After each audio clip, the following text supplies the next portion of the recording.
This is crazy, but it just might work. Welcome to Comedy on the Edge. Where'd Victor go? Our special guest. To get something. Yeah, you got a mask, right? Tranquilizers, probably. Yes, but my masked identity never appears on these shows. Oh, I get it. Now, where's that microphone? Yeah, well, so much for my scheme to have incidental music. But why don't you go up there and introduce yourself to the crowd? Sure, come on, Manny. I'll bring my coffee, all right? All right. If I can bring my coffee, I'll do that. All right.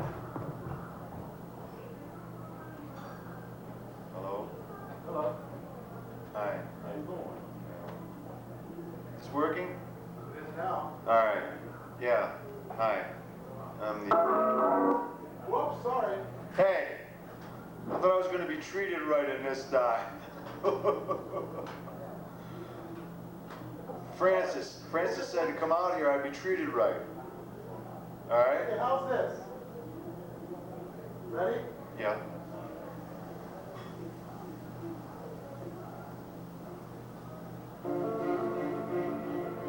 Yeah, I like that.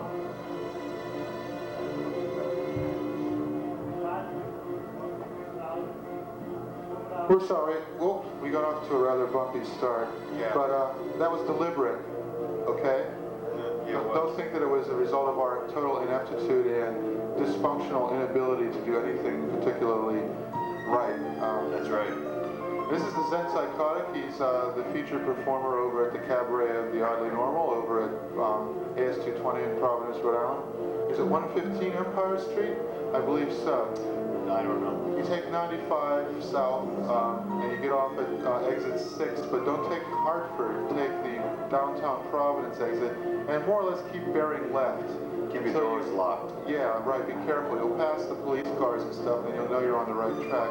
Then you keep bearing left, and you'll pass Trinity Theater, and then you will have overshot AS220 by then. But anywhere you can park around there, you'll find it. Right next to the Satin Doll in beautiful downtown Providence, Rhode Island, which is really enjoying a renaissance, which implies that at one time it was in the doldrums, which of course is by no means the case. Home of S.J. Perelman and what's his name? Oh yeah, H.P. Lovecraft. Excuse me, is this my mark? Your mark? Yeah, is that my mark? That reminds me of a fatuous anecdote. It seems as though a man was walking down the street and he heard a mysterious voice behind him going, "Mark, Mark." Well, he keeps walking faster. He thinks maybe it's some mother calling her kid, and he hears it again, louder, "Mark, Mark." Well, he walks even faster still. He's almost running now, and then the voice comes from right behind him. "Mark, Mark!" He turns around, and it's an Airedale with a hair lip. Am I taking out? No, that's okay. Taking down the show. No, you don't have to pay. In fact, I'll be giving you free beer after the show. I see. Do me a favor, will you, token audience member? Go around. On the far left-hand side of the soundboard, there are two switches. Just turn them down, almost to nothing. Yeah, those. You'll see the music will slowly. There we go. That's a little better. We can hear ourselves think now. Yes. Isn't this sophisticated music? I haven't analyzed it yet, but I'll be glad to get back to you if you give me an hour. It's your pal Gorecki. My pal? Well, I mean, he's been dead for several years, but it doesn't mean we can't have friendships from beyond the eternal. No, I agree with that totally. Performed by Philip Glass. Hey, why, it's the... Phil Glass is dead too. It's the non-cabaret of the Oddly Normal performer, none other than Tony Wycoff. Hi, Tony. You're back, Tony. Not too much. I'll tell you what's been happening around the world. Let's see, in Rwanda, some baboons broke into a safari lodge and took it over. And let's see. Okay. Thank you for coming, and you'll be back, won't you? Yeah. Very shortly. Before we even I'll be back. That's Manny Polvo, the Zen Psychotic, ladies and gentlemen. Gary Kasparov was defeated by a computer called Chess Genius. So now the world champion of chess is no longer Garry Kasparov, but a computer program called Chess Genius, developed at the Carnegie Mellon Institute of Technology. Did you go to Carnegie Mellon? No, of course not. Who would? Unless they wanted to be an actor. Yes, comedy is sort of like acting, except it's better, because most actors aspire to become the personalities that comedians already start out as being. You see what I'm saying? I know exactly what you're saying. You know, I hate being typecast, so I think, now they're talking very lively, loud, brazen, aggressive. So I'm gonna voice for a while. Nah, that doesn't work for me. At least, not now. Try just some facial things. Okay. Facial expression. Here's one of my favorites. It would always make Cousin Bob laugh. We'd play a little game where we'd fill our mouths with water and stand over the sink, and one of us would make a funny face and see if he could make the other one laugh to the extent that he would have to spit the water into the sink. Let's see. That's not so hot. That might amuse a 6-month-old, but how's about? No. Good profile, though. I can put my whole fist in my mouth. No. What do you think I am? A mere clown whose sole purpose in life is to tickle the sores of a depraved mob? Yeah. Well, true, but I'm not getting paid enough for this gig to do that. Last time I did it, I dislocated my jaw. Cost $20, you know, just to get the appointment. And I won't even tell you how much it costs to have them actually put my jaw back into shape. Gee, there was something profound that happened around the world, but I can't find it in these tiny, teeny little notes here. There was a 9-year-old brown bear named Samson who was like stealing avocados from trees down near Los Angeles and using people's hot tubs when they weren't around. A 9-year-old brown bear. Fortunately, he was captured and then driven 500 miles away and released into the wild, where presumably he won't find any hot tubs or avocado trees to munch on. And let's see. Oh, this is what I want. Yeah. Oh, fake excitement. I'll take 2. Oh, yeah. This is what. You meant. Well, I did actually. Oh, yeah. Well, see, the third time, it's sort of like copying a tape over and over. It regresses. So the first time is yeah. Second time is yeah. Third time is the fourth time is I hate my life. I hate my work. I hate my job. I hate my family. I hate everything. I hate my career. I hate this place. And most of all, I love you. Oh, and I wrote a little song, but I'm not going to do it yet. So go away. No. Yeah, Pat Robertson.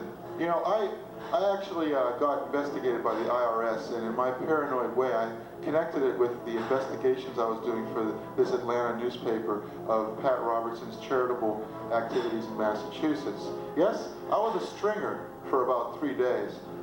Some guy paid me like $80 to go to the Office of Records and look up Pat Robertson's charitable contributions and whether he's registered as a nonprofit in Massachusetts. And I found out that he wasn't. And then shortly thereafter, I got audited by the IRS, which is kind of odd. But anyway, it probably had nothing to do with each other. But turns out Pat Robertson has been diverting funds from his nonprofit activities in order to form for-profit agencies, allegedly. That is, in other words, he's been stealing from charities. And he's come out with this scheme to market a health drink called American Whey. It's made out of whey, and it's spelled W-H-E-Y. You know, it's like you must have been reading that book by the William Bennett. You know, Little Miss Muffet sat on her tuffet, eating her curds and whey.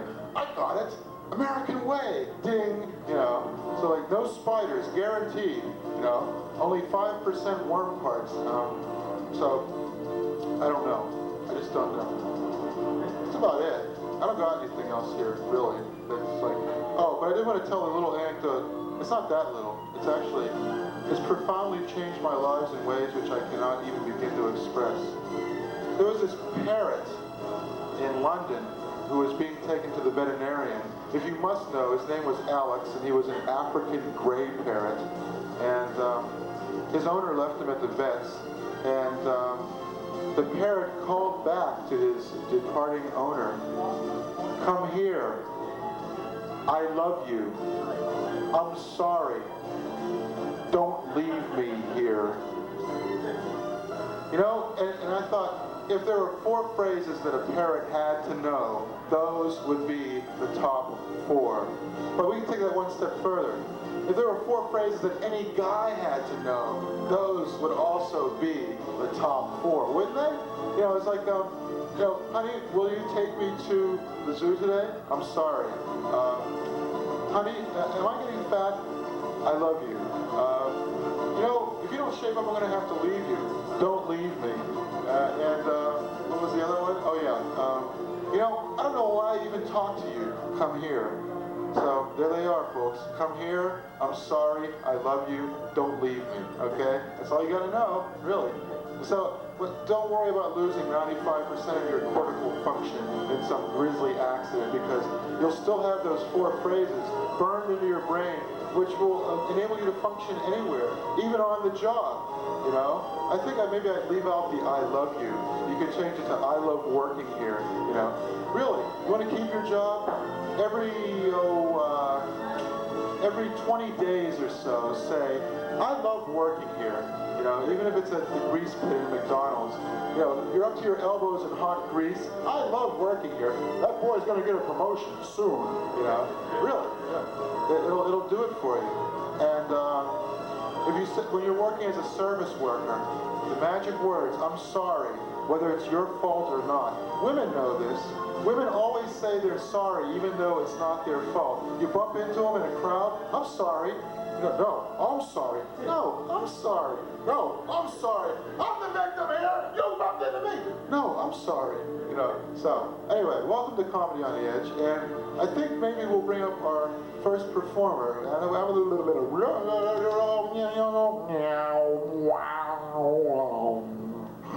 and that would be the phonemes are courtesy of the Noam Chomsky School of Linguistics.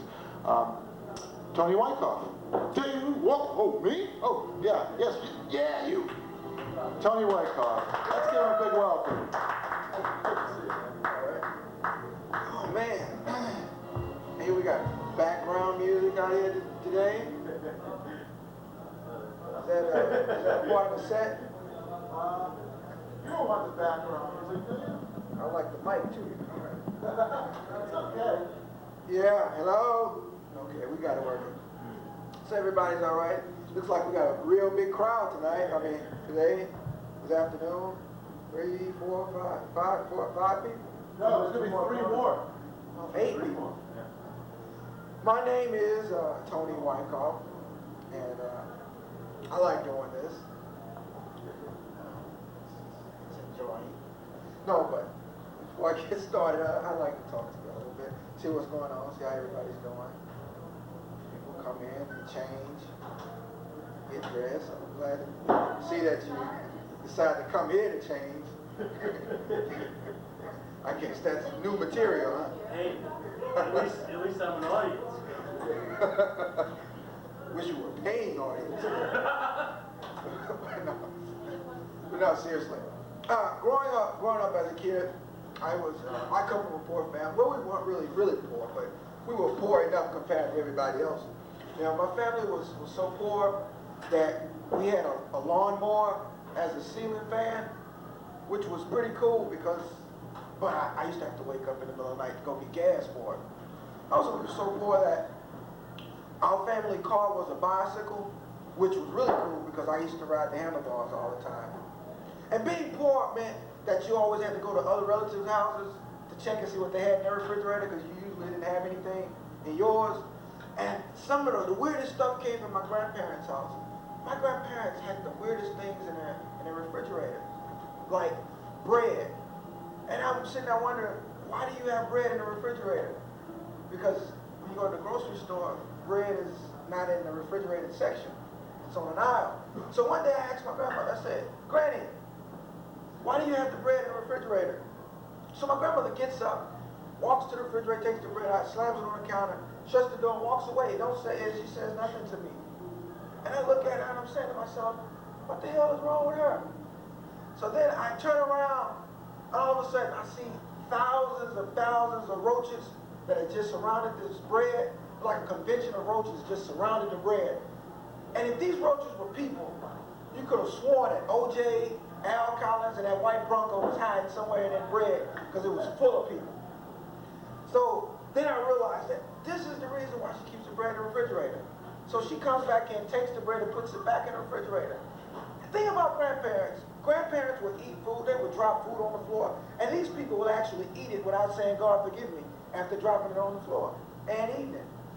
And then another thing that was real crazy, that when I was growing up, my grandparents used to drink Sprite, soda.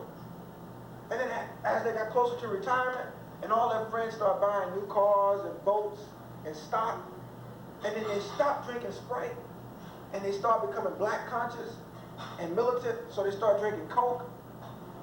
So because it was closer to their color, their complexion, their race, so they like Coke. But after a couple of years, they started loosening up. So then they started drinking Diet Coke, which it comes in a white can, less angry, less militant. So that's why they started drinking that. Then another thing is, some of the weirdest stuff they had in the refrigerator is buttermilk. What the hell is buttermilk? Buttermilk, to me, buttermilk is the only dairy product that is sold the same way it is when it comes out of the cow. I don't understand buttermilk. What the hell is buttermilk? To me, buttermilk serves two purposes. Before the expiration date, you drink it, and after the expiration date, it becomes cheese. Blue cheese, the same stuff you put on your salads. And another thing about grandparents is that grandparents' feet always stink. Why? I don't understand it. Why do their feet always stink? I guess because of age. Their feet stink. And their feet stink so bad that as kids, my cousins and my brother and I, we would make bets to see who would smell their feet. So we would come up, and I would come to my cousin and say, I bet you my Tutti Fruttis and my Red Hots that you won't smell her feet. And then he would counter and say, well, I bet you my Super Bubble and my Chico Stick that you won't smell her feet. And then my brother would come in there, and he would top all of us. I bet you my super pack of non-ladies that none of you all smell her feet. So he would win. So he would go, and he would crawl on his stomach like in the wars, because he had to sneak and smell her feet, because he just didn't let you smell them. So you had to sneak and smell them, and you smell them. And usually when you're 10 years old, the worst things are the funniest things to you. Stinky feet used to be funny. But this woman's feet smelled so bad that after he smelled them, he came back. He didn't even want any of the candy. He just said, man, keep it. I don't even want it no more. He walked off in disgust, so we had all the candy. But then he came back and got his non-ladies, which ticked me off because I like the non-ladies. And then, another thing about grandparents is that grandparents tend to pass gas and not say, excuse me. I guess that must be a rule that nature gives grandparents when it gets close to retirement. There's this little rule that says, you're now approaching retirement. You now have the right to pass gas without saying, excuse me. And grandparents don't care. You know, when you're younger, you pass gas, you tend to pass it and you do it conspicuously so nobody can figure out it's you. But grandparents, they just let it go and dare you to say something. Like we're watching TV, my grandfather's sitting there and he just passes gas and everybody just keeps watching TV. But me, being the kid that I was, I would always get up, turn on the lawnmower, and I'm gone. I figured since I want to go get gas for it, I might as well turn it on. I'm Tony Wycoff. You've been great. Thank you.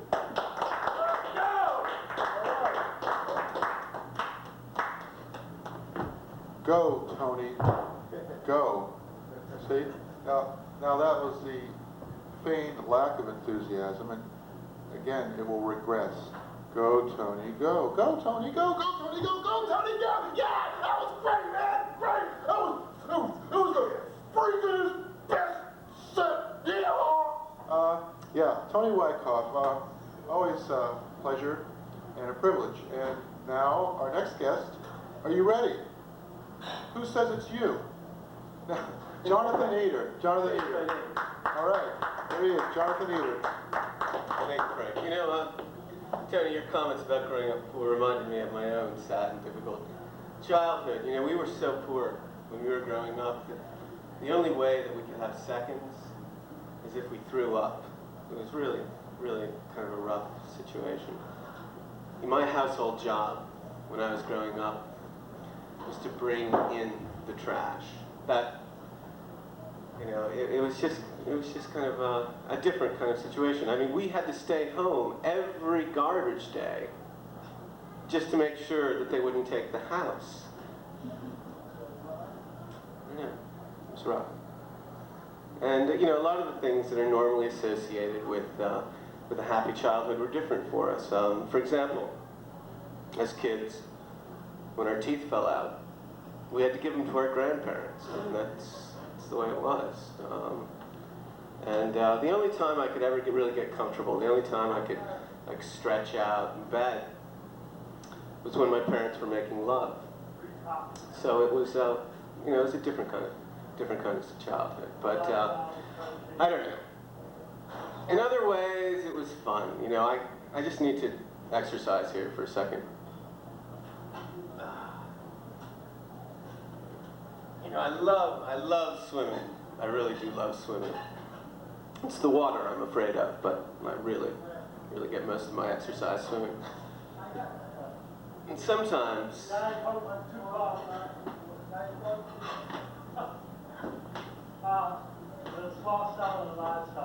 I do this, because it's the only way I have of feeling all right. So I don't know. You may want to consider it as a form of exercise for yourselves. But no, as growing up as a kid, it was actually all right, because like many Americans, I was raised by children. And, you know, it was fun, it was free. We used to do the dishes in the tub, because we could never get enough Mr. Bubble. You know, even today, I put Mr. Bubble in my coffee. Of course, I believe in starting every morning with a bath. And, but I don't put any, but I do put cream in my coffee, because I am concerned about my skin. And I don't know, it was nice. You know, hygiene for us as kids was what we called each other when we wore our denims on our heads. And, you know, we had to unzip when we needed to blow our noses. But, you know, we only said excuse me when we inadvertently pissed on each other. So it was, as I said, a different kind of childhood. Now, of course, as you would imagine, you know, coming from a socially concerned area like Cambridge, eventually the social workers did get involved. They did come to the house, and Mommy at the time was into childhood regression yoga. She was stretching both her lips and her neck, because that way she was able to suckle on both her boy and girl nipple.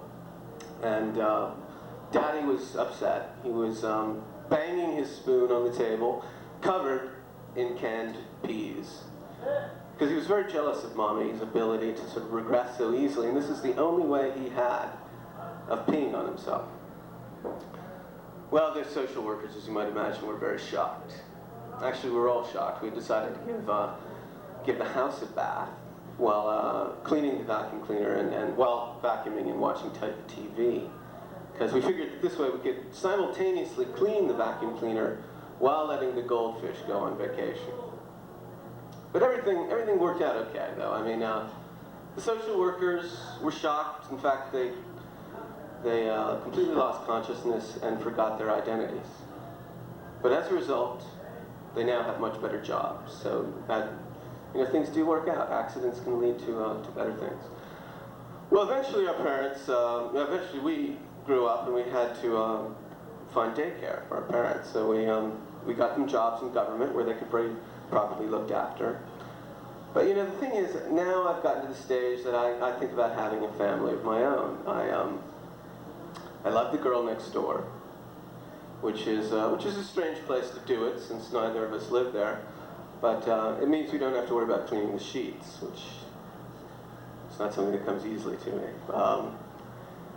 And, well, what I've learned really from all these experiences is that, you know, life is an ongoing sort of strange mutation, a panoply of different wild expressions, you know, especially when you don't put the groceries away. All right, well, thank you very much, and that'll be all for now.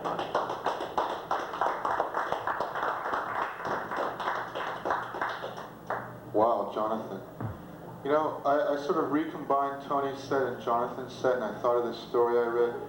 About 60 or 70 years ago, a black man came into a grocery store down south, elderly man, and he said, "Can I have a can of Prince Albert tobacco?" And the redneck store owner said, "That's Mr. Prince Albert to you." So I don't know what makes me think of these things. So our next guest will be just Victor. I've got to change the clock. You see, we're running a little late, and so I'm going to turn the clock back 15 minutes and fool them when they come in. But in the interim, just Victor.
And there are countries out there that don't even know what they should be doing. She said, go to New York. Go to New York. So I did indeed. I went to New York. And there I found, as he said, many triochnati. Many of them had become cab drivers indeed, and waiters with bad attitudes, and pompous doctors. And they had lost themselves spiritually. So I intended to teach them. I'll tell you something, that town knocked the fucking shit right out of me. And I am tired. I had taken the 5 great vows, Mahabharata, and I am tired of it now. I have never experienced, of course, the 6 evils of pride, anger, greed, passion, infatuation, and malice. And I decided to myself, I cannot be a well-rounded person if I do not experience this. So I thought to myself, I would create for myself a bar of badness.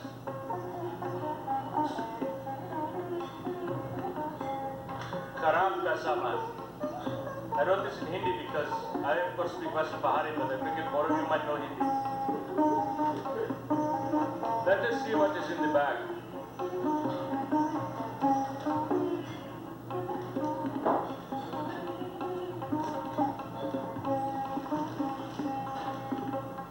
Beef.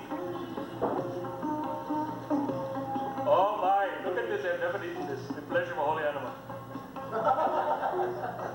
It is very good. Completely useless. It is neither hot nor cold. I am enjoying it terribly. Oh my. Oh look, an egg. I'm going to take life just for the fun of it. What else are we?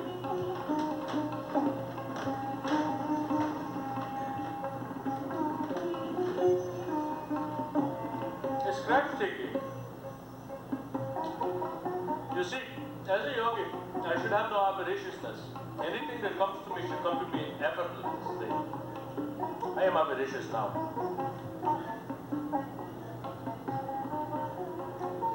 Fucking nothing. So I'm angry. Let's see.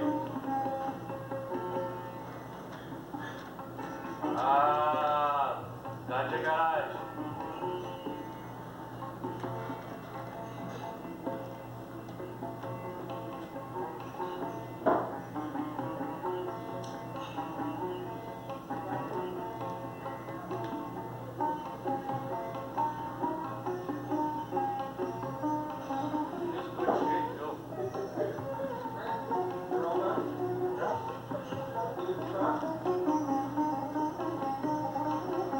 Like this very much. You think I have lost my way perhaps?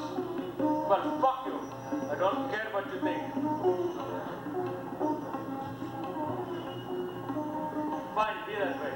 Oh my God, it is Ganesh! Ganesh, the elephant-headed god, and his rats. Oh my God, I'm very sorry, Ganesh. I am leaving now. Goodbye.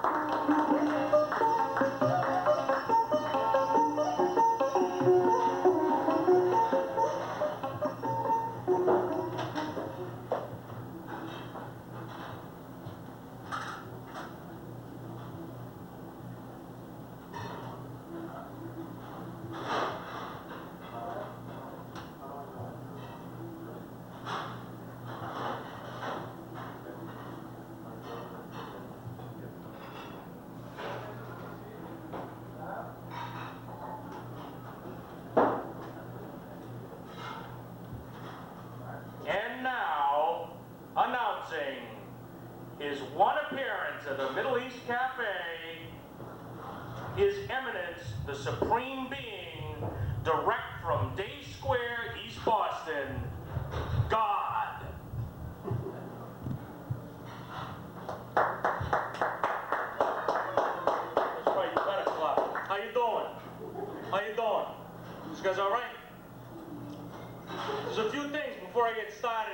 wants you to know. First of all, there is no hell. There's a devil. I'm sorry about that. He got way out of hand. There's nothing I could do. I'm doing a lot of what do you call your artsy-fartsy type places because, you know, half of you don't believe in me, and I figured I'd do something about that. So I'm not going to be here for long. So any questions you got, you can start asking me now.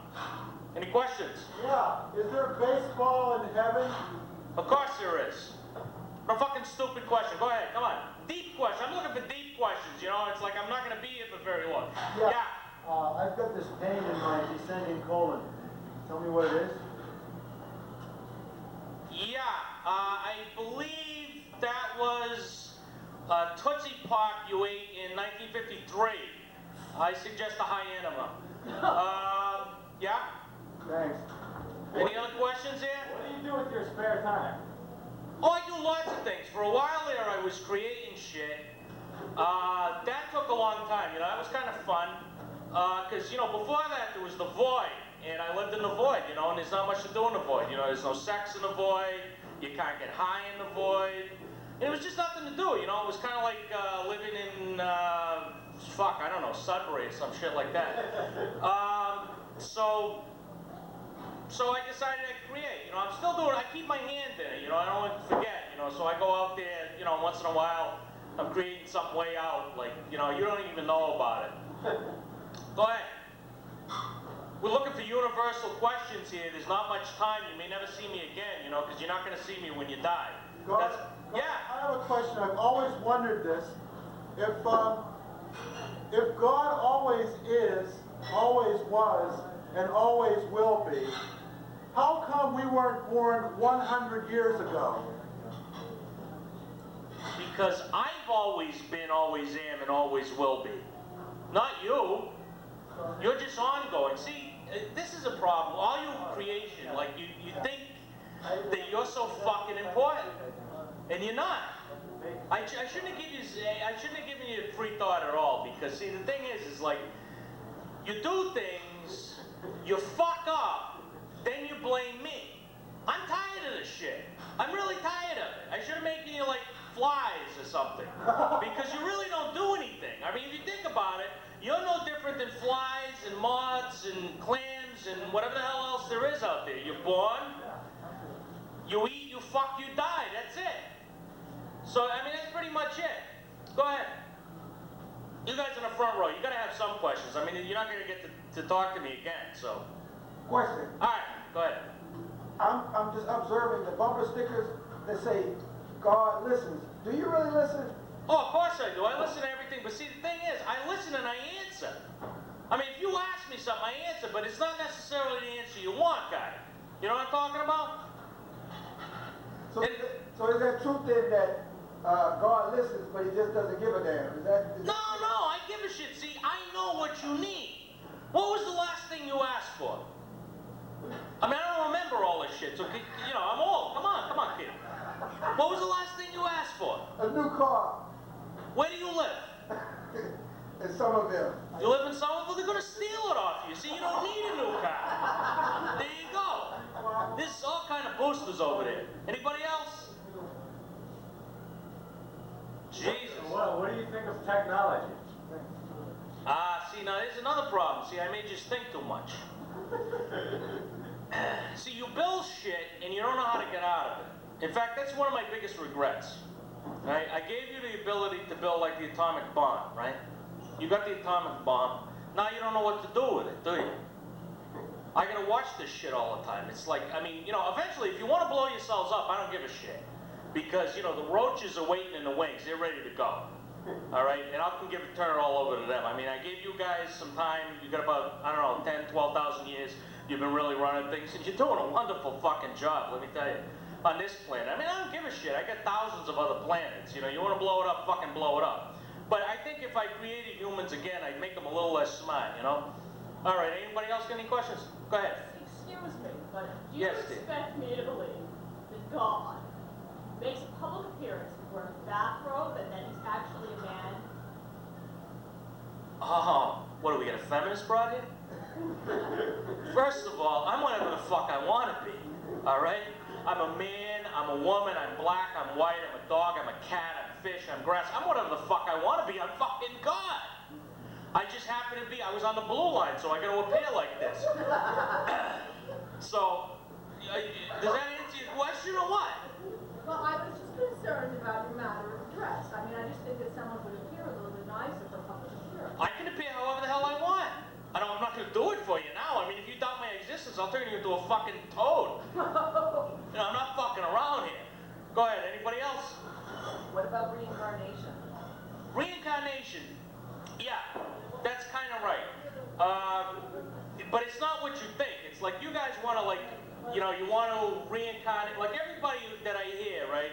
They say, oh, in their past life they were like the Queen of fucking England, or Joan of Arc, or some shit like that. It's like, no, you were probably some kind of fucking peasant somewhere and died at the age of 21 from consumption. You do reincarnate. Say you die, right? You get run over by a bus, they bury you Monday, the worms eat your body, the worms shit you out, the grass eats that, and you continue the cycle of life. See, but you guys want to be special, you know? You want to be important the next time, and it's like, no, you're all the same. It all just like kind of goes around like that. See, and that's part of the whole religion thing. I don't give any is all the whole story. See, for example, what were you raised in? Catholic. All right, you were raised Catholic, right? Now you probably believe I'm a man. You believe you got to say Hail Mary, full of grace, blessed art thou amongst women, ba ba ba ba ba, right? You believe that? No. Or you used to? Yeah. All right. So you got a part of it, right? You pray, and that's good, right? The Hindus got a part of it. The Muslims got a part of it. The Jews got a part of it. Jehovah's Witnesses got a part of it. The Papua New Guinea sticking the thing in their nose, waiting for the plane to come back, cargo cult bullshit. They got a part of it. But see, you can't handle all of it, so I can't give it to you. You understand? Because you go insane. Go ahead. Oye, Dios, ¿Sí? ¿tienes familia? Sí, tengo una familia. Eso es mi familia. Todas mis criaturas son mi familia. Ese. Sí, pero no tienes padre. No, yo soy mi padre. Yo soy Dios. Pinche cabrón. All right. Anybody else got another question? Small audience. I guess you don't really believe in me, so, you know, I'll be around again, you know. Thanks.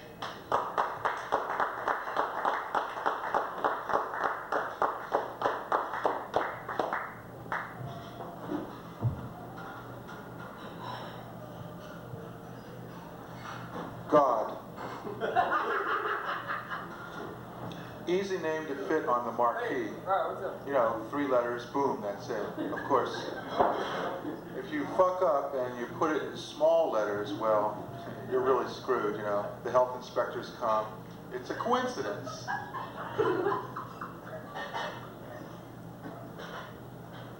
I don't know what to say.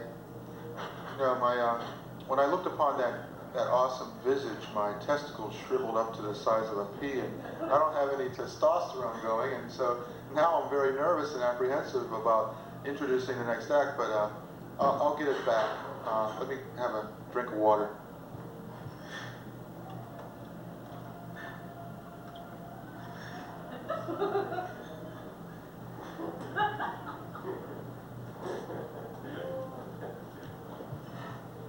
There.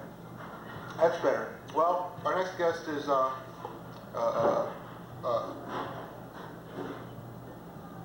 can't go on. No, I must go on. Samuel Beckett. Yeah. Our next guest is the Zen Psychotic, and he'll be joining us shortly.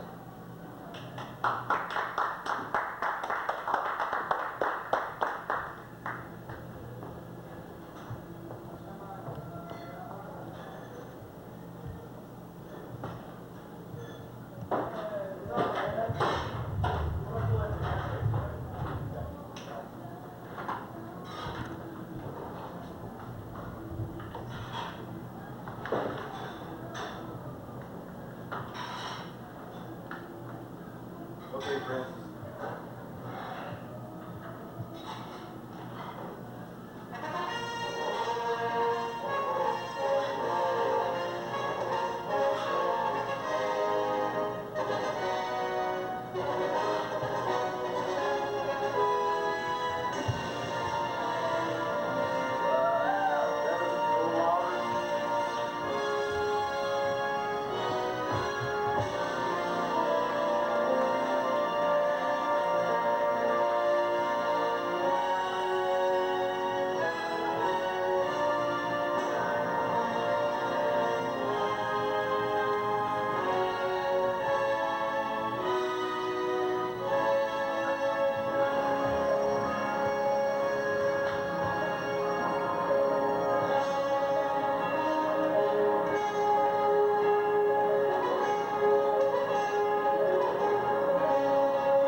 loves me, but I don't.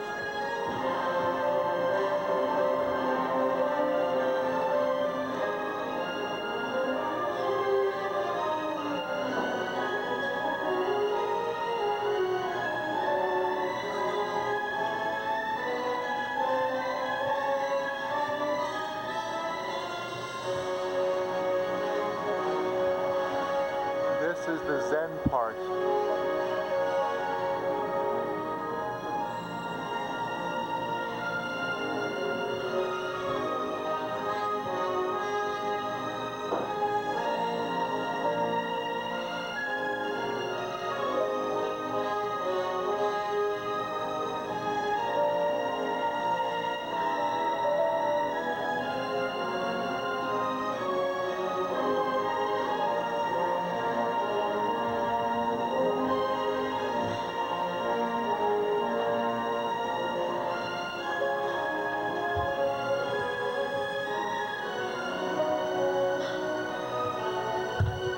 Sorry, I have writer's block.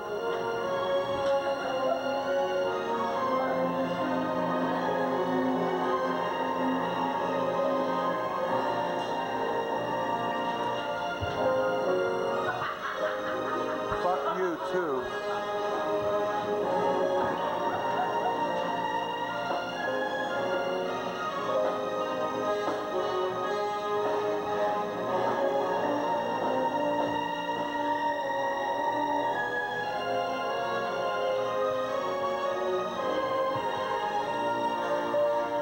Get ready to read fast.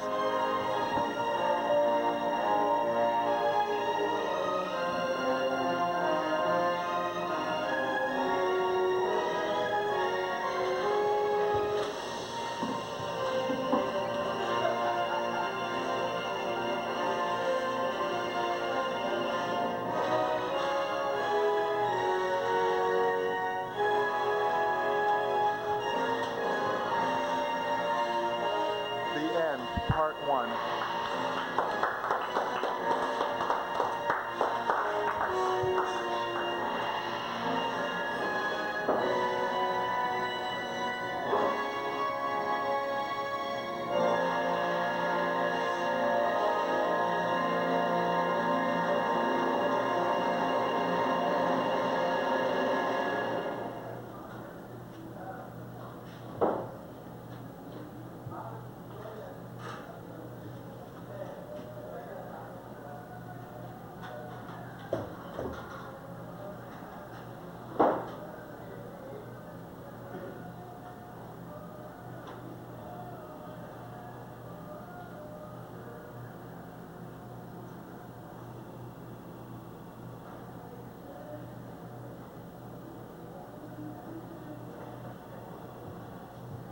How you doing, man?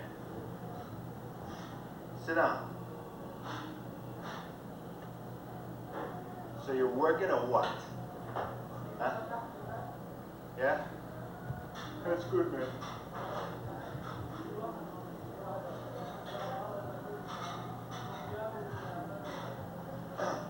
So you're still playing your, what is that, trumpet? You're still playing your trumpet down there at that place? Huh?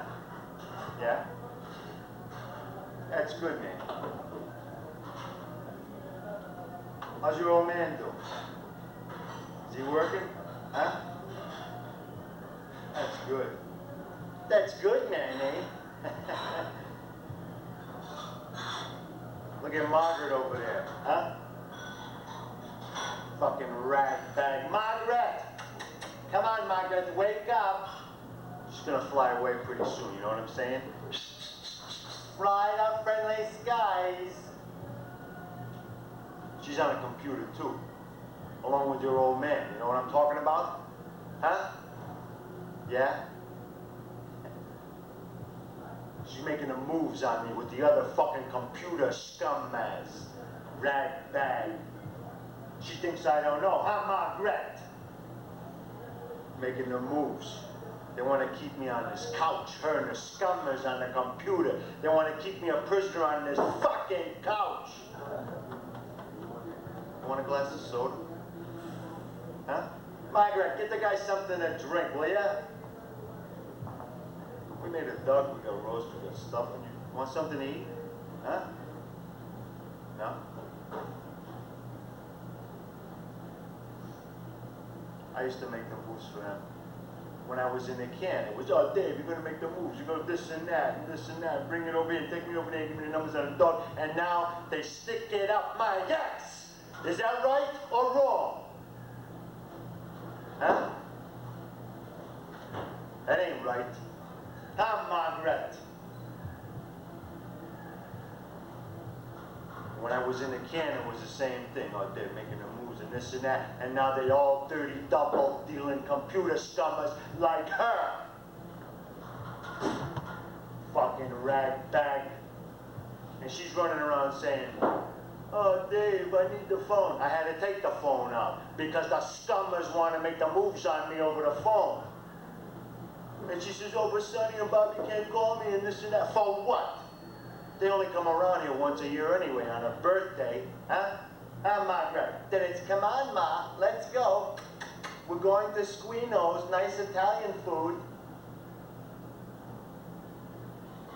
Your Uncle Jimmy knew. He knew about the computer scummers trying to make the moves on me. He used to try to tell us about it, but nobody wanted to listen. Now he's under the ground, 6 feet, and they're trying to block my moves. Is that right? Am I right or wrong? I used to make the moves for the scummers out in Hollywood. They said, Dave, we need a movie with a submarine and Sean Connery. So I got it up there like this. I gave it to them. And now what? They sneak in my closet at night. They take my clothes on. They put clothes back 4 sizes too small. And they said, oh, Dave, you're getting fat and this and that. Fuck you! 5 seconds, that's all I need. 5 seconds. Take care of all the computer scummers. You know what I mean? No, you don't.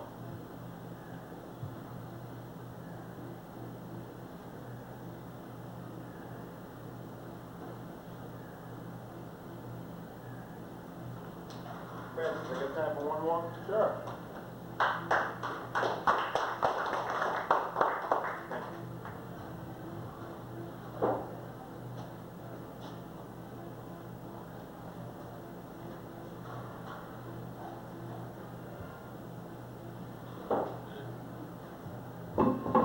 Right here, Schweinhund.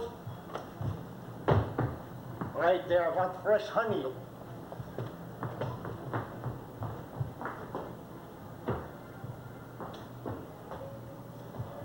I want fresh honey now! Thank you.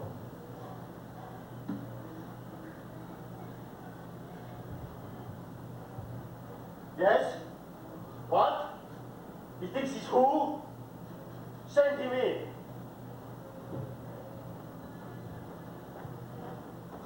Ah. Why don't you sit down? Ah, why don't you sit down?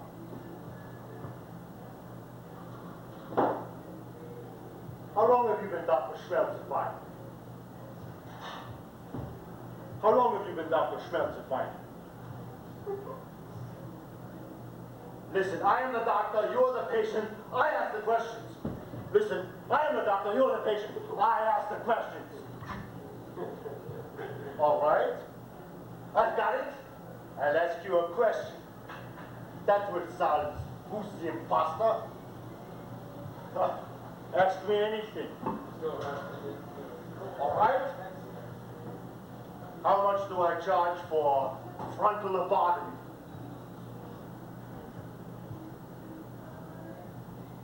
I don't know. Ha! That proves it. You're the imposter. No, I've forgotten how much I charge. I enjoy frontal lobotomy so much, I do it for free. Thanks a lot. That sounds like something I might do. Maybe you are me. You're not me.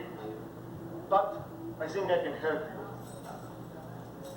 I want you to relax and watch the keys to my Porsche. You're getting sleepy. Your eyes are getting heavier.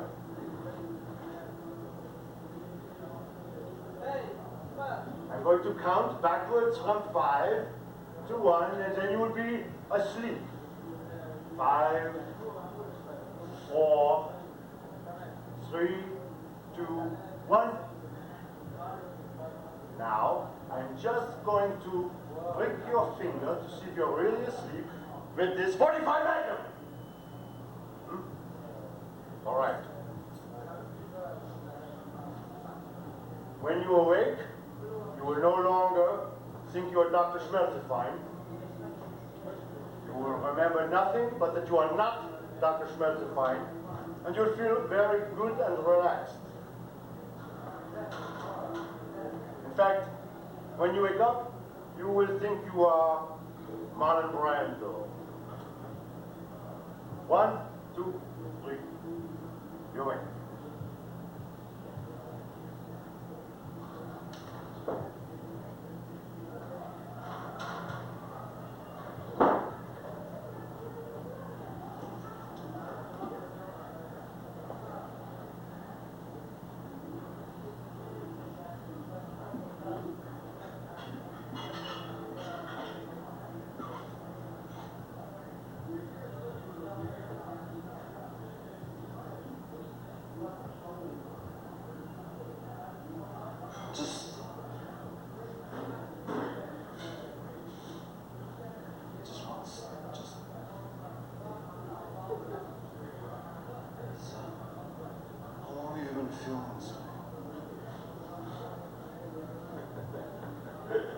Thank you, Psychotic.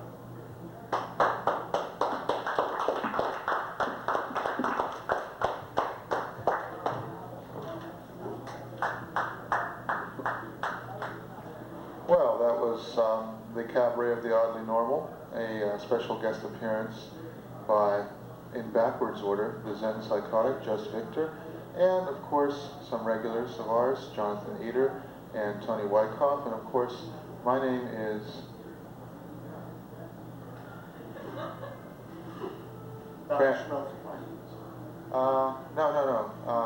Herr Funderkuka. I'm Francis DiMenno, and the Comedy on the Edge will in fact, there will be more, so please stay tuned.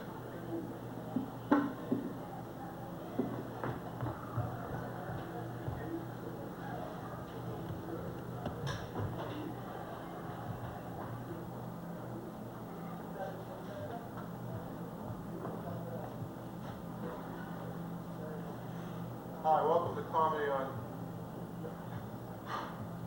Hi!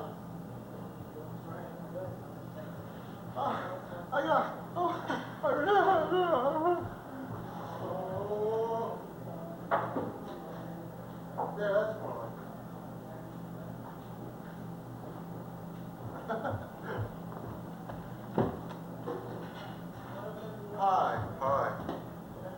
Hi.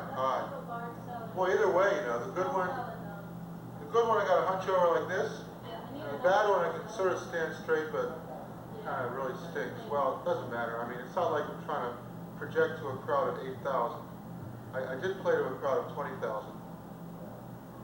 It was an anthill. So what? Anyway, where are you going? Yeah, where are you going? Make me look bad in front of the boss.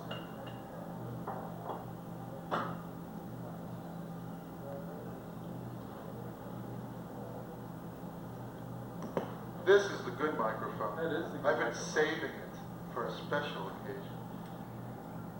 Well, have a seat. Don't cross your arms like that. That's not it. Your body language, it gives it all away. Hi, welcome to Comedy on the Edge. My name is Francis DiMenno. We'll be having a couple of guests on the show today, and maybe doing some stand-up as well.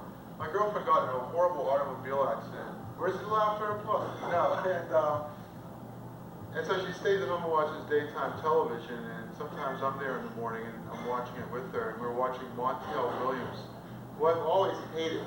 I don't know why, but now I like him, because he won me over.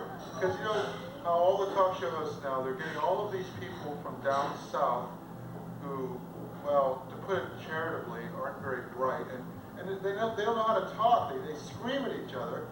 But Montel's the only guy who gets up there and says, "Hold it, wait a minute now. I want you to talk one at a time." You know, he's sort of like the drill sergeant of talk show hosts now. He's not a softy like Donahue. He's not squishy soft like Oprah. He's not sort of the helpless, terrified deer in the headlights, Ricky Lake. He's like, "Hold it now." And he had this guy on, and he was the uncle of this fellow who was engaged to be married. And his nephew's mother-in-law-to-be was like saying, "Why do you hang around with him anyway? You just take him down to buy drugs. That's what you do. That's all you do. What kind of role model are you setting for him?" And he's going, "Oh," like to drown her out, putting his hands over his ears, going, "Oh." That's a handy hint to know, you know, if you ever get married and have a mother-in-law. He was like, "Why don't you get a job? What's the matter with you?" Oh. But that's how I sort of felt today, starting the show, until some guests showed up. I'm going to make my remarks as brief as possible, because basically, brevity is the soul of wit. Voltaire. Actually, I don't know who said that. It doesn't matter. Just say Voltaire in front of any quote, and people will think you know what you're talking about. It's true. Tragic accident snuffs out rekindled love. Here it is, page 3 of today's Herald. Right, work on your act much? I don't have to. Just pick up the Herald. Well, I'm not going to read it. It's really boring to read from a newspaper. Basically, the upshot is Paul Flanagan was Dorothy Thompson's first love, but World War II came between them. They were reunited 50 years later, he at the age of 70, she at the age of 69. They had dinner together. I guess they were going to go up to a motel or something and sort of get reacquainted after 50 years. They crossed the street.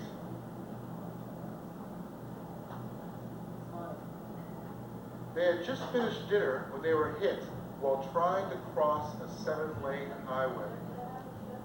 I know. It's like, you'd laugh if it weren't so sad. Well, first of all, this guy got through World War II and then he couldn't get across a 7-lane highway. Our highways are deadly killers. The nation's highways. More people die on them every year than died in Vietnam.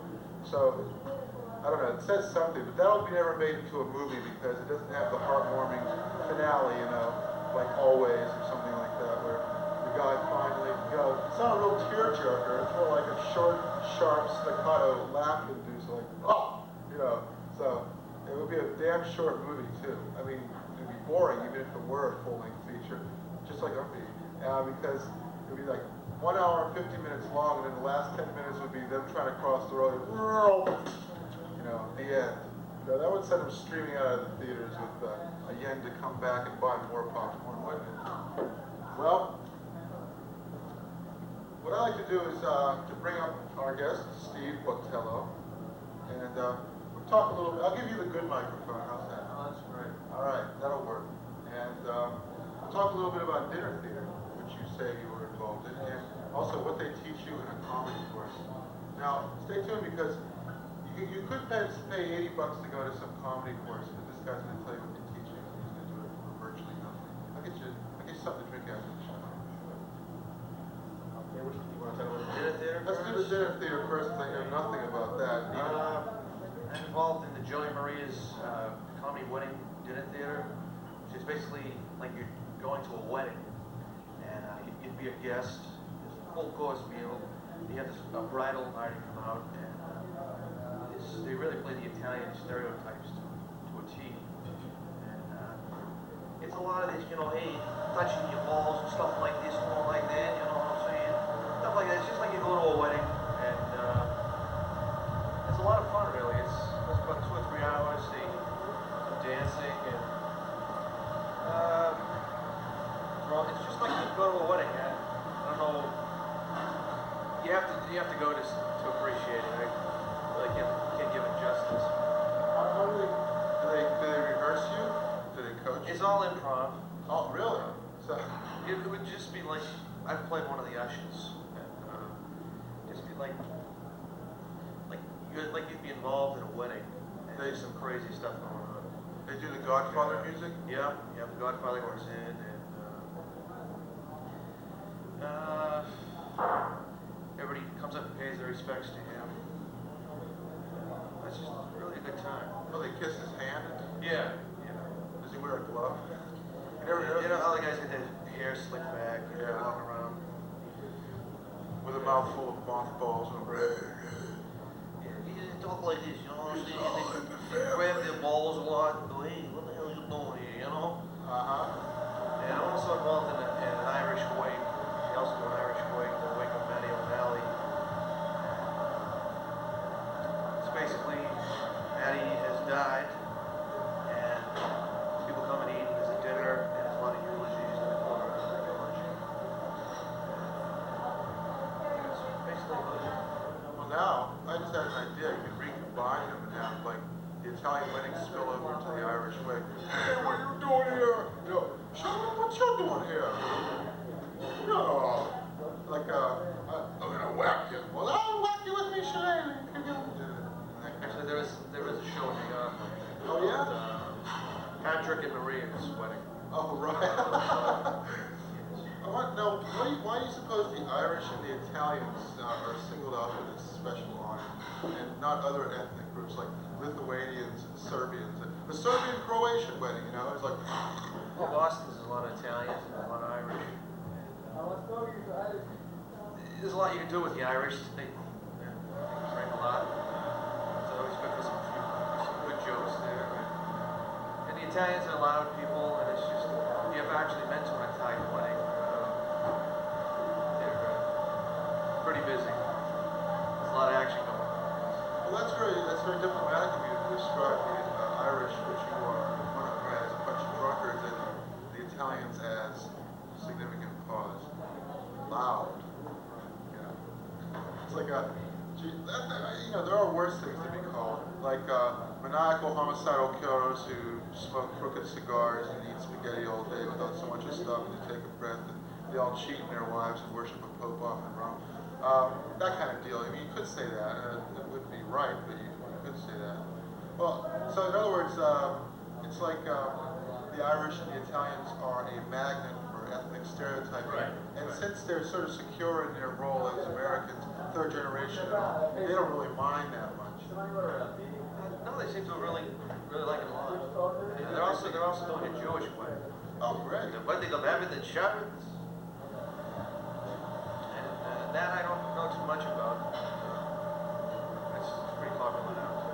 You have to look like you've worn a yarmulke for 20 years to qualify for that one. I went to a Jewish high holiday one time.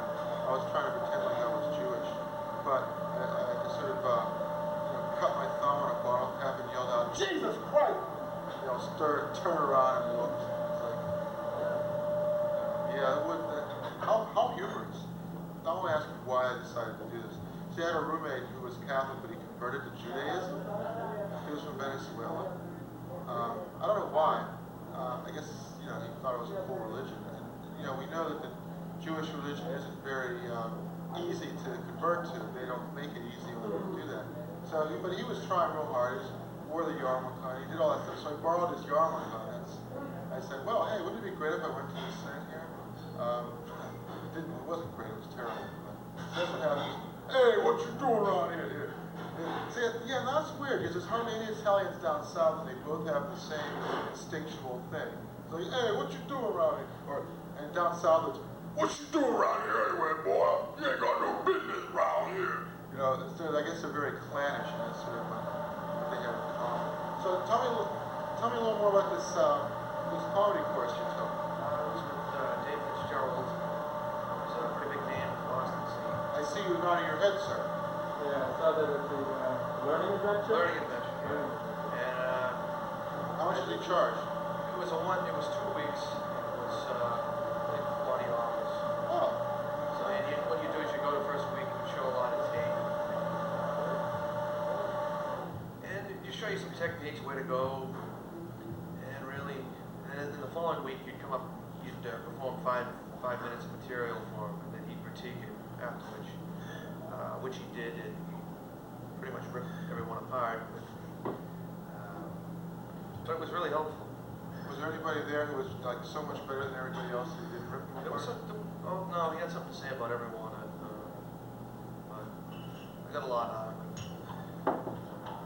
They teach you any little tricks like I mean, you can't teach someone to be funny, really. wearing sunglasses? You got just where to go, how to market yourself. That's what it is, marketing. Right. Hey, I'm Mr. Cool Sunglasses guy. I'm blind as a bat, and these are really cheap sunglasses. They're hurting my vision.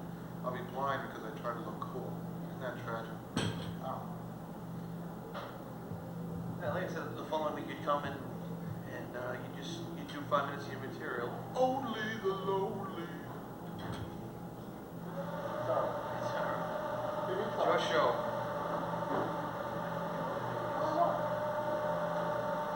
Whoa!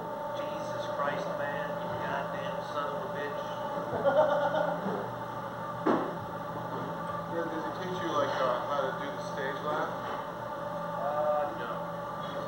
You notice that someone like Letterman, he has this laugh. Even if the joke isn't funny, he'll laugh. He'll sort of kick it along a little bit. You know. Well, I don't know. I don't know either. It's tough to do a stage laugh. I think it's one of the toughest things. As a comedian, you're not expected to cry on stage. But you are sort of expected to laugh. Push it along a little bit, you know. It's like, especially if the audience isn't laughing. Kind of like right now. Well, we don't expect them to laugh. I mean, this is like, this is serious stuff. Good crowd. Yeah, it's a good crowd. So where you're from? Yeah. Hey, Oil painting, man. where'd you get the hair? Nice shirt. Hey, I went to Lens Crafters and got glasses just like those, but they were destroyed in a tragic fire, along with my teddy bear hamster. I'm just pre-associating here. You expect to be, like, you know, heckled, don't you? No, you don't. You don't care. No, I don't think he seems to care.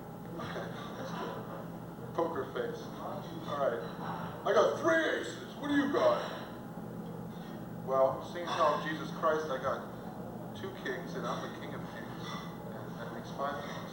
So I win. Do you think when God went out of town for the weekend, Jesus would take his car out, pick up his friends, you know, drink beers in the back seat, cruise around? I know that when Pa Kent went out of town, Superboy would take his car out. But one time, he fell into a tragic misadventure when he took the car and hadn't realized that Pa had gotten a new car, and it was a K car. He died of deadly kryptonite poisoning. There was no Superman. The entire space-time continuum was disrupted. That's an interesting point, if Jesus took God's car out or not. I let you borrow the car, and you brought it, no, you wouldn't take the car, you'd take the sun, right? I let you borrow the sun, you brought it home in a terrible condition, a big nick in the corner there. Not that the sun has a corner, because it's perfectly round. Hey, yeah, the sun, I guess it would be a Corona, huh? You think when Jesus did carpentry work, he worked under the table? Yeah, let's see. I'll pay you 3 drachma if you make me one of those levitating tables that you're And so he good might at have making. bent over and had that butt crack hanging out, that carpenter's butt crack. Oh, yeah, oh, ooh, that would be tough. But then manna would come out of it, you know, and wine and all that stuff. Sort of like the wedding of Cana, rehearsal. You think Jesus rehearsed his effects? You know, it's like he was in the bathtub and he goes, "All right, water, calm down." Maybe he did. Maybe not. When Jesus died, where did his halo go? I don't know, where did his halo go? I don't know. I'm asking you. Oh, I can't tell you. Did it just stay there over the cross forever? Is there a place in Jerusalem where if you went there, you'd see this halo floating where Golgotha is? Do you think when Jesus went to the Y, they made him wear a bathing cap? Had long hair? Well, you know what I think? I think, Do you think he got a lot of chicks? well, he could have, you know, because, Hey, you know who my father is? well, he was circumcised and his dad pocketed his tip. I think if he was Italian, they never would have crucified him. Why is that? Well, you're gonna fucking do what to me? You're gonna fucking hang me on that fucking cross? I'll fucking come down there and kick your ass, you little piece of shit. Yeah, they wouldn't have. Well, Well, you know why Jesus wasn't born in Italy? Why is that? They couldn't find 3 wise men and a virgin. I can tell that joke because I'm Italian, you see. That was good. That was good. The Irish, the Italian Jesus. Here we go, running commentary from the audience. Shall we give you a microphone? Hey, step right up. Well, I got all sorts of Jesus stuff, you know. But, yeah, Jesus jokes. Like, I had Jesus visit me in my house, and he was a pest. He left his face on all the towels. Changed the bath water into Manischewitz. Took 3 weeks to get the stains out. Turned my water cooler into a wine cooler. Gave away my coin collection. Walked up the shower nozzle. Left a message on my answering machine that said, I know who you are and why you're calling, and your sins are forgiven. Just a pest. Big pest. It's a tough room, huh? Yeah, it is. Well, at least I got an appreciative snort from you. That makes up for it. It's hard to make the comics laugh. You know, when you've made them laugh, you've said something really sick. No, really, they like the sick stuff that they would never tell themselves on stage because they'd be afraid of alienating the audience, and then the audience wouldn't like them and they wouldn't get any more gigs. But they'll tell those kind of jokes among themselves. And if someone comes up and tells a joke like that, they'll really get a big charge out of it. Even though the audience doesn't and won't. There's this guy who teaches this comedy course. Does he teach you how to vary the tone of your voice so you don't talk in a monotone all the time? No, not really. Basically, he's not the teacher type. He's very, every other word out of his mouth was fuck this, fuck that. So he was a straight type. That's what I liked about it, really, because he wasn't some guy who those who can't do teach. He was actually performing, and he's been on TV a lot. A product of the punk rock generation. I mean, 1969, Youngbloods. Come along, people now, shine on your brother. 1979, Sex Pistols. Fuck this and fuck that. Fuck it all the fuck up, fucking rat. You know, so yeah, I guess how old was he? What's that? How old was he? It's like 40. 40. Yeah. 40. So he was born before 1954. He hadn't started until he was 35. Ooh. Pretty big, yeah. Yeah, you can pick it up pretty quick. When you're young, you know, you don't have anything really to talk about that isn't very much different from your generational cohort, and so you're limited. But as you get older, you can sort of reach out a little more to diverse groups of people. You can relate a little more. They say you can relate to people who are older than half your age plus your age, or younger than half your age minus your age. Yeah, so if I'm 38, which I'm not, I can relate to 57-year-olds and I can relate to 19-year-olds because I can remember what it was sort of like to be that old, or I can anticipate how it will be like to be that old. Like on my shittiest day, I'm going to feel like a 59-year-old feels on an average day. And on my best day, I will never feel as good as a 19-year-old on his worst day. So, there you have it. You gotta try Prozac. Hey, that's right. Have you been feeling tired, depressed, or just looking for that competitive edge? Well, why not try Prozac? Yes, from the people who brought you lithium, it's Prozac. 20 milligrams a day keeps the blues away. Prozac, available in fine drugstores everywhere. Now, here's My something. salute to Prozac. Thank you, Prozac. Here's my salute to cocaine. Say, dear, what's wrong? Only half a line? Oh, cocaine makes me nervous. Well, haven't you tried Coke Light? Coke Light? Coke Light. It's the decocated cocaine.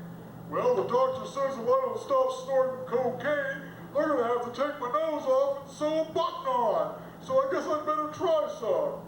2 weeks later, hey, you know, it really works. That's my husband. Coke Light. Only half the coke of regular cocaine. And you can start it by the fistful! Yeah, we're packing them in now. Yeah, I'll say staff member. One staff guy, one comedian. Okay. Far out. Well, Knock 'em in. Break a leg. well, don't say that in an Italian open mic. All right. And I take it literally. Break a leg. That'll be $50.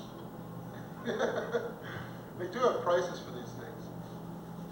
How do you decide what to charge, you know? I'll take out his left eye for $2,000, but it'll cost you an extra $25 to take his right eye out. You see, because I'm left-handed and I can hit the left eye easier. So, Sunglasses. come to the sunshine. There we go. Little commercial yet? Commercial. It's the wonderful world of cable access. Don't worry about missing any of the good parts, because there aren't any. Go ahead and go to the bathroom. See if anybody cares. Nobody will care. I'm going to kill you. Well, that's all right. Go ahead and kill him, because on cable access, if you murder somebody, there'll be no witnesses, because it's cable access. And here we go. Here we have 3 guests. They are from Venice, California, Paris, France, and Beijing. Yeah! Yeah! Please, I have your red star sewed on your cap for you. Don't kill me, please. I'll bring it along any minute. I know that political power comes from the barrel of a gun, and that every time you hear the word culture, you reach for your revolver. Honest, I will bring it to you. I will. See, you just gotta know how to play these Pretty big proud, crowds. I tell you. Yeah, really big I crowd. love you. Where you from? Yeah, where are you from? Say, Utica. Utica. Yeah.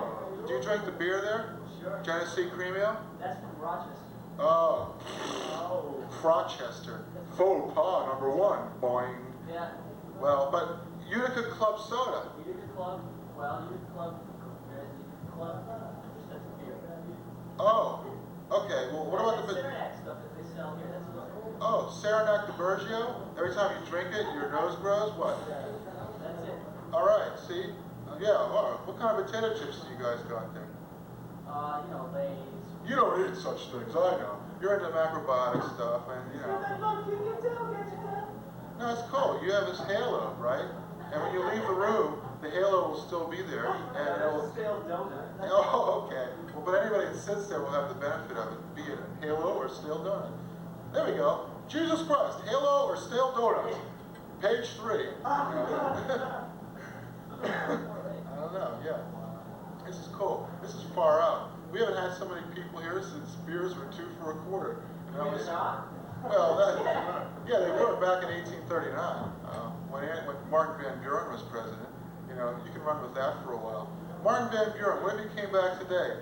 Get this bald creep out of here. It's the president. Oh, well, come on in, Mr. President.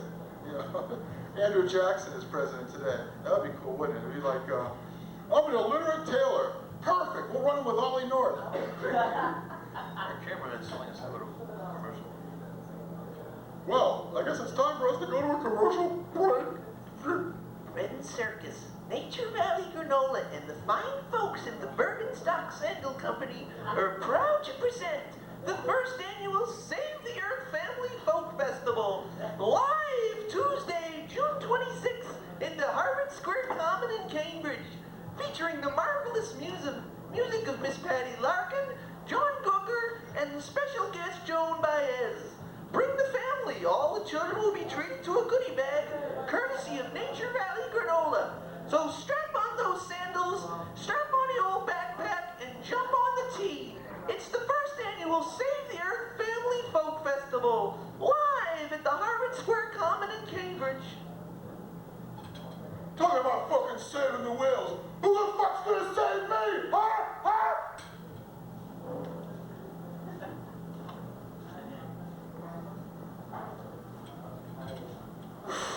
Well, now that we're laying him in the aisles, what do you say we depart while, do you want to do your set? Oh, come on, yeah. No, come on.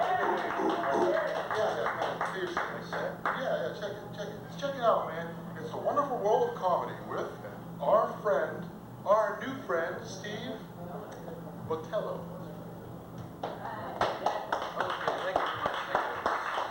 It's great to be here in the Middle East. See all you beautiful people out here, especially you. God love you. I had a horrible day this morning. It's good to be here. It seems like it's good to be anywhere after the day I've had. You see, I spent the morning with my grandfather. It's a real treat. My grandfather's days consist of smoking cigarettes, drinking coffee, and listening to talk radio. You walk into the house and it sounds a little bit like this. 2666868 is how you join us. I'm Boo in Cambridge. You're next on the talk station, WRKL. Hello, Jerry. Jerry, I've got it from my convenience store. I was just stand up for the 27th time this week. Jerry, crime is out of control. What can we do? What can we do? I don't know.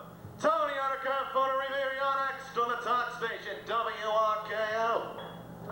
Hey, Jerry, how you doing, my friend? Jerry, I was recently down Revere Beach, getting a couple roast beefs at Kelly, and all of a sudden I'm driving back in my IROC with my bitch there right on my side, and I see these flashing lights. So I pull the IROC over, see what Mr. Dunkin' Donuts has to say for himself. He tells me I ain't wearing no friggin' seatbelt. Who the fuck is here to tell me I gotta wear a friggin' seatbelt, Jerry? Huh? I don't know. Bob Brewer in Brookline, you're next on the talk station, WRKL. Hello, Jerry. Jerry, I've been listening to you for 25 years. You are the best. Jerry, I was recently at the Pillar House on Route 128 with my husband, Leonard. Leonard had the roast beef, and I had the chicken. Well, anyway, a man comes over to me and says, "Ma'am, you cannot smoke in here. This is now a non-smoking restaurant." Jerry, I could not believe my ears. I've been going there for 25 years. Who the hell are they to tell me I can't smoke in my favorite restaurant, Jerry? Who the hell are they? Thank you very much.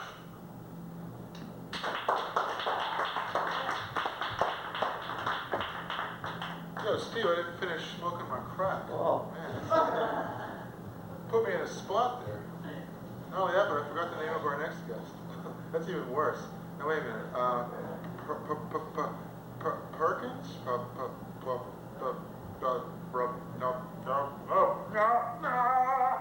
Oh, wouldn't it be great if, we could make popular songs into operas? I'm a loser, baby. So why don't you kill me? Yeah.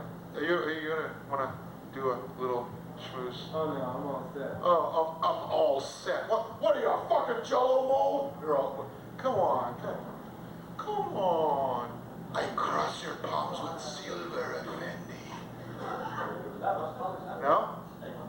Why not? You don't feel like it? You don't have anything ready? You're not a comedian? You don't have anything ready? Well, that's the crack pipe burning over there. At least come up and say a few words. Come on. Might be your last chance. I mean, a meteor might fall on this place tomorrow. And we could all die. No? No, that's no incentive. Okay, well, we will momentarily cease to exist, this part of the show, but we have a featured guest coming up in just 2 minutes, and so if you'll kindly stick around, he'll be with us shortly. And thank you for coming to Comedy on the Edge, and we will resume momentarily.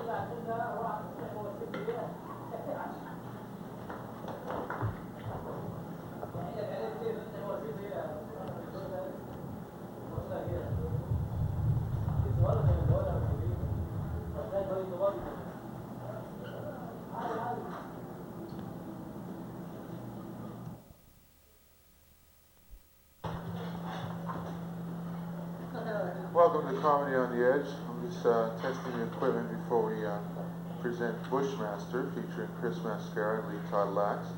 And perhaps I will be also adding a little bit of sampled sounds. My name's Francis DiMenno, and it's a name that will live in famine, whatever the hell that means. And right, hey, baby, I love you so much, I just want to crawl in there and live. Yeah! You know what I'm saying? Maybe not. Maybe you don't want to hear this. After all, this is a family show, and the Manson family, but never mind. And, yeah, I was just thinking, I used to work for a radio station, what was it? WLZY, I believe it was. It was like, Lazy Town. You're welcome to Lazy Town, Wellesley College Radio. And the show was called Volet Core. Voices of Liberty in the Cradle of Revolution. Pretty pretentious, but then again, I was 28 years old. What did I know? And what do I know now, 10 years later? And, well, it was like I had a partner. Her name was Kristen, and I sort of had, I was sort of sweet on her, and that's why I agreed to humiliate myself in this fashion by doing this radio show on a bi-weekly basis. And, gee, one week, some guy called in and wanted to hear Mission of Burma, and some other guy called in and wanted to hear Elvis Costello, and I had the brilliant idea that maybe we could play both of them at the same time, but no, they nixed that idea. But something we did do actually got us thrown off the air. Can you imagine getting thrown off of college radio? Every college radio station I've ever had anything to do with, I've gotten booted off of. Like,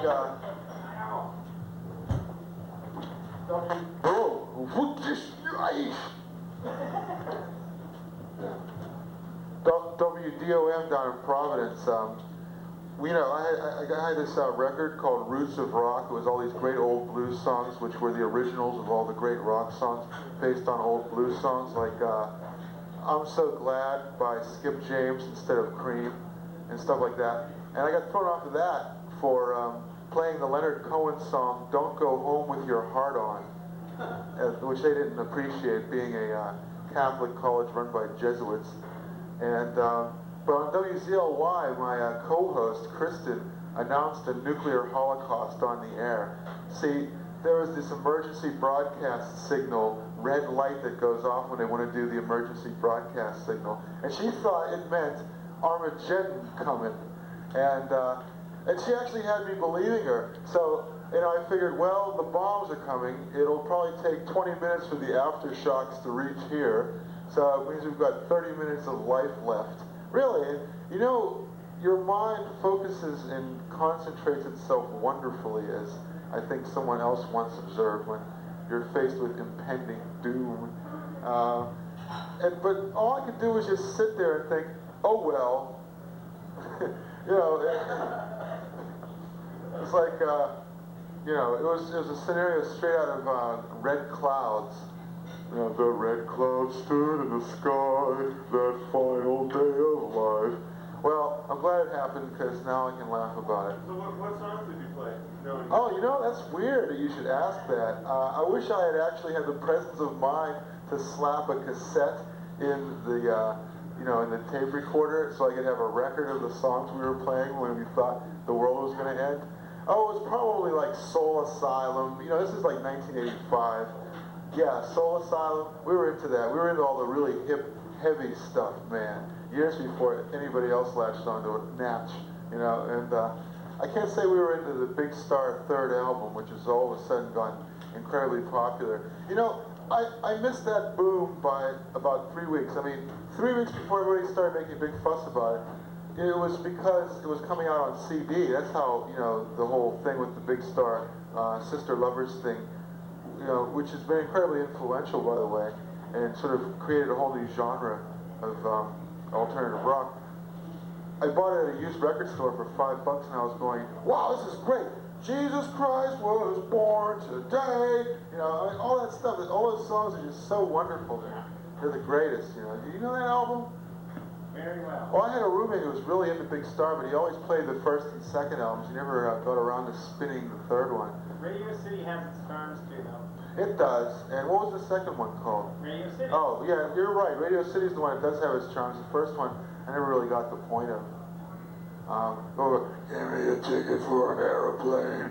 Ain't got time to take a fast train. And I'd even seen Alex Chilton live in Athens, Georgia in like 1984. And, you know, he was doing songs like No Sex, but he wasn't doing any of those really brilliant songs from the Big Star album. So I was saying, well, this guy's okay, but what's the big deal, you know? Why are all these drunken Southerners like firing pistols into the air? You know. and preparing ropes to string up the sheriff and things like that. You know, so anyway, it was nice, but you know, been there, done that, and it's once you get out of your system, either you never think about it again and you just drag it out for occasions like this, or you decide years later to get back into it. You're surprised at how easy it is and how much you love it, and I'm mighty glad to be getting back into this, whatever it is. And so it's my pleasure and privilege to introduce the avant-garde, cutting-edge, new wave, postmodern performing artists, the Bushmasters.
On this fateful day in September, he boarded his single-propeller Cessna plane.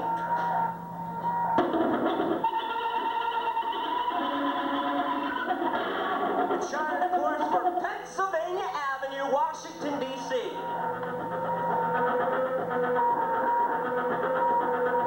And with the kamikaze epic,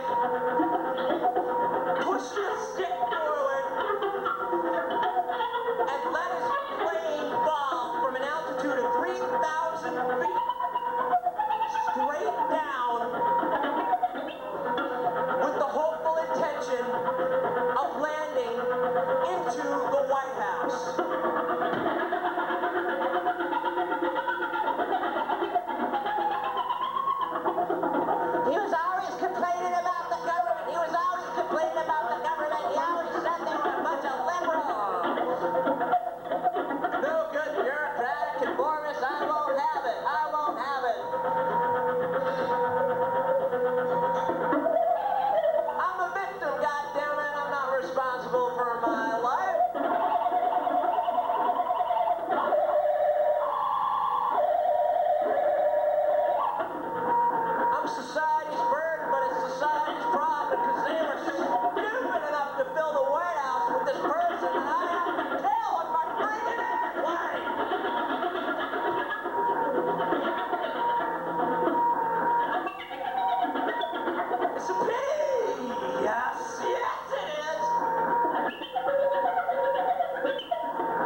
incompetence of people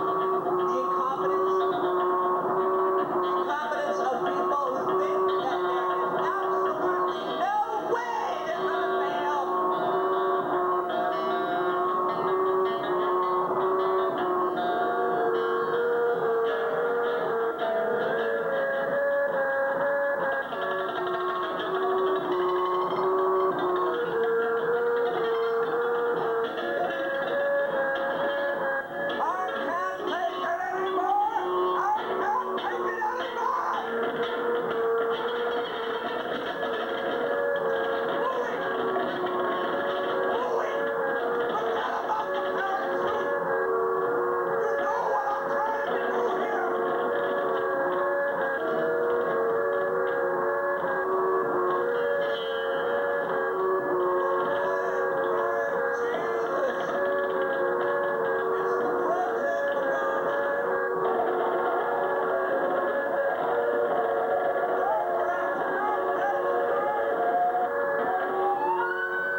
Mr. President, would you please look outside your window?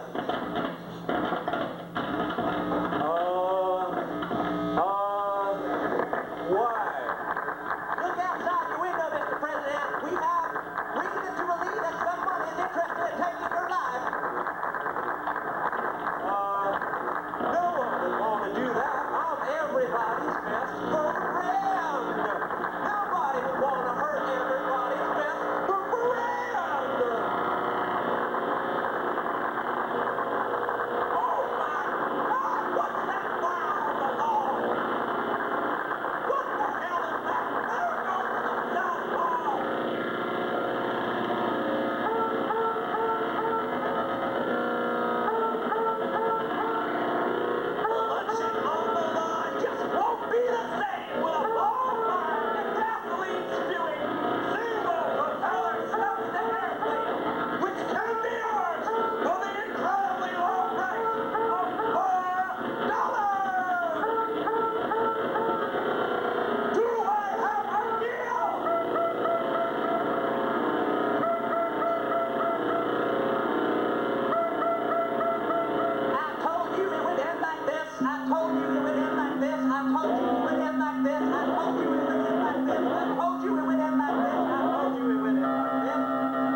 We got more than enough time for one more. Of course, there is a wedding reception downstairs.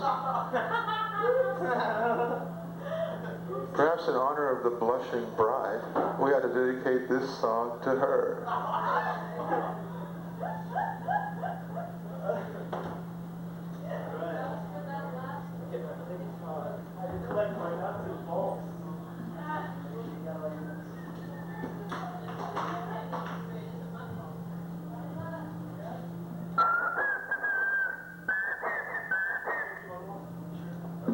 What do you want to do?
Took the elevator up to the 13th floor.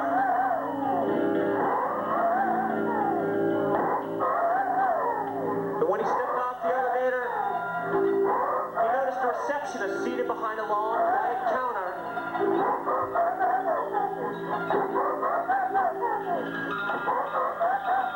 He approached her desk and was abruptly told to take a seat in the waiting room.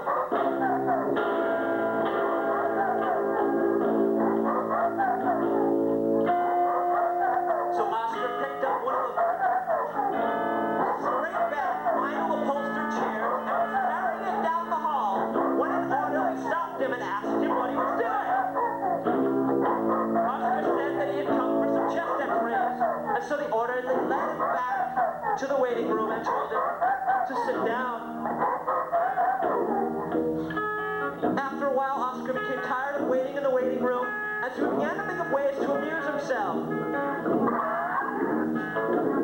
Looking around, he happened to notice a utility closet at the far end of the corridor. And so he decided to investigate. He got up and sauntered down the hall. And when no one was paying attention, he slipped into the closet and locked the door behind him. The utility closet contained a wide range of medical paraphernalia. Thermometers, syringes, surgical hose, nurses' caps, and lab coats with name tags on them. Oscar was especially impressed with the lab coats. Each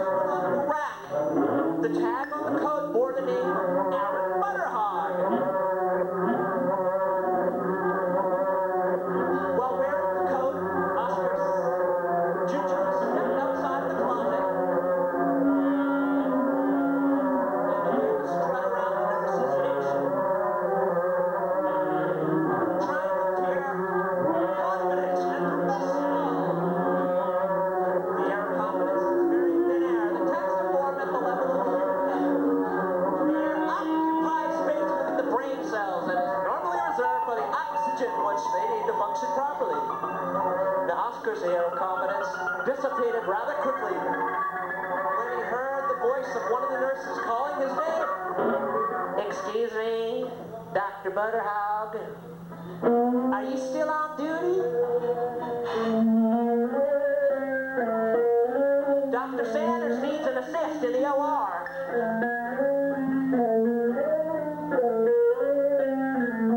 Startled, Oscar turned to the nurse and said, "Excuse me, nurse.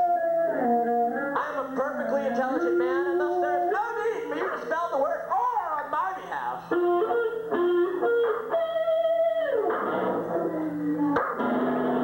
The nurse's expression immediately changed to one of mild perplexity as she said, "Dr. Butterhop, the situation is highly critical. Dr. Sanders is waiting for a heart transplant from the ER, but we haven't launched the donor yet." Oscar stared back at the nurse and said, "What does ER spell, nurse?"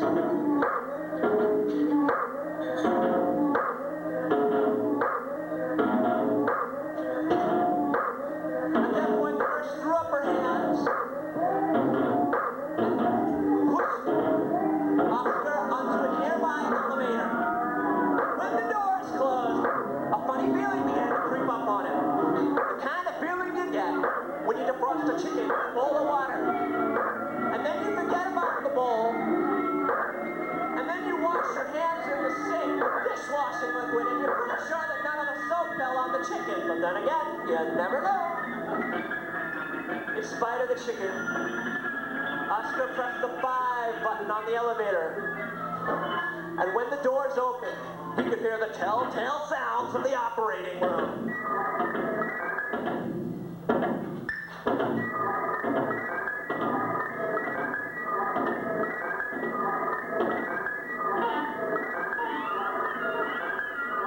Oscar heard someone shout, "Where's that donor, goddammit?"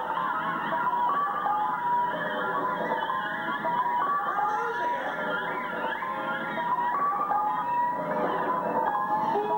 Suddenly, Oscar's reason for being asked to assist Dr. Sanders became all too clear. Dr. Sanders didn't want Oscar's assistance.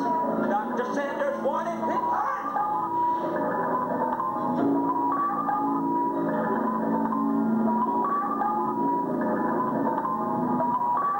Ah, yes, Oscar now understood that, but he wasn't about to give his heart away to just anyone. So he rushed into the operating room, startling him to accept the patient. He recognized Dr. Sanders. Dr. Sanders was the one who said, "Ah, thank God you're here. I can't hold on for much longer. Listen, I didn't ask who they were sending up for cardiology. I don't know you, doctor." Having quickly checked his name tag again, Oscar replied, "Butterhog, Dr. Aaron Butterhog."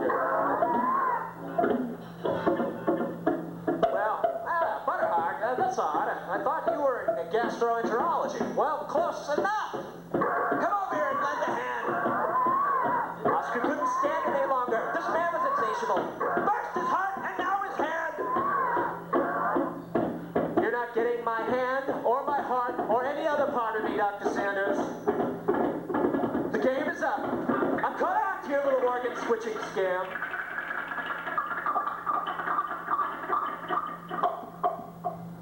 What the hell are you talking about? I'm trying to perform transplant surgery here, for Christ's sake.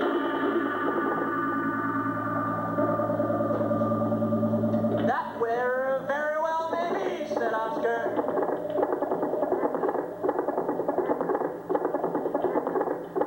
But you should know that I am not a doctor.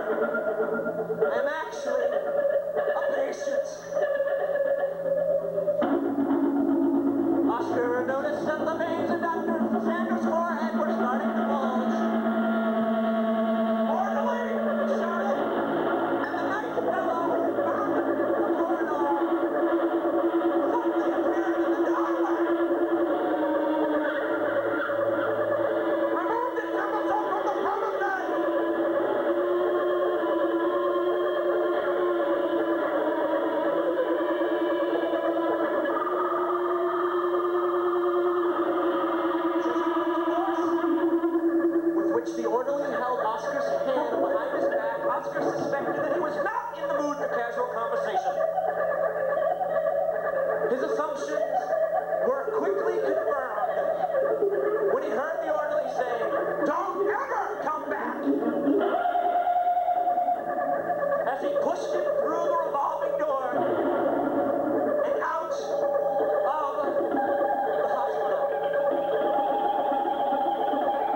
Toastmasters. Here on Comedy on the Edge. Good night.